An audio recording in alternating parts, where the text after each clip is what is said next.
Chapter 16. The Lord said to Samuel, "How long will you grieve over Saul, since I have rejected him from being king over Israel? Fill your horn with oil, and go.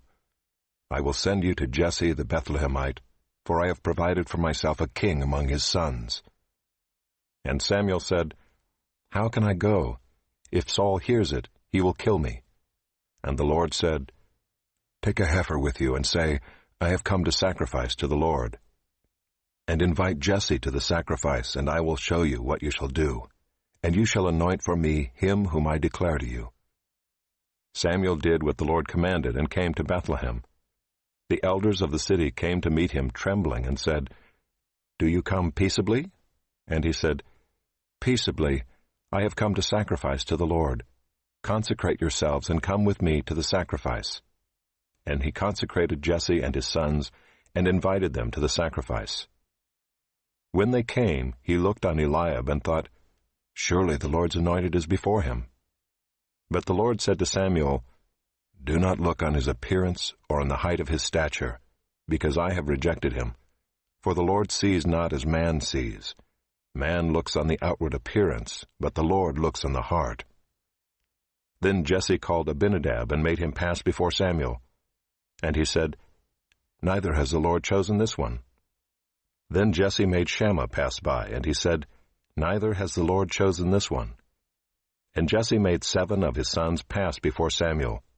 And Samuel said to Jesse, "The Lord has not chosen these." Then Samuel said to Jesse, "Are all your sons here?" And he said, "Oh, there remains yet the youngest, but behold, he is keeping the sheep."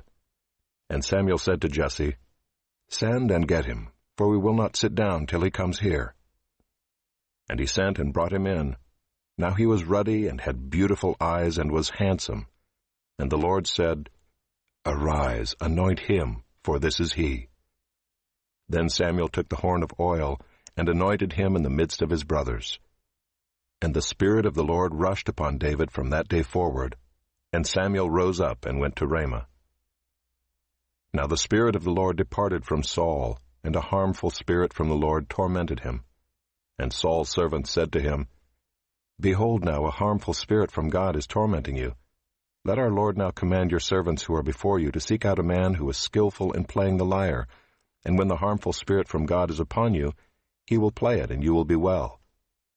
So Saul said to his servants, "Provide for me a man who can play well, and bring him to me." One of the young men answered, "Behold, I have seen a son of Jesse the Bethlehemite, who is skillful in playing, a man of valor, a man of war, prudent in speech, and a man of good presence, and the Lord is with him." Therefore Saul sent messengers to Jesse, and said, "Send me David your son, who is with the sheep." And Jesse took a donkey laden with bread and a skin of wine and a young goat, and sent them by David his son to Saul. And David came to Saul and entered his service. And Saul loved him greatly, and he became his armor-bearer. And Saul sent to Jesse, saying, "Let David remain in my service, for he has found favor in my sight." And whenever the harmful spirit from God was upon Saul, David took the lyre and played it with his hand. So Saul was refreshed and was well, and the harmful spirit departed from him.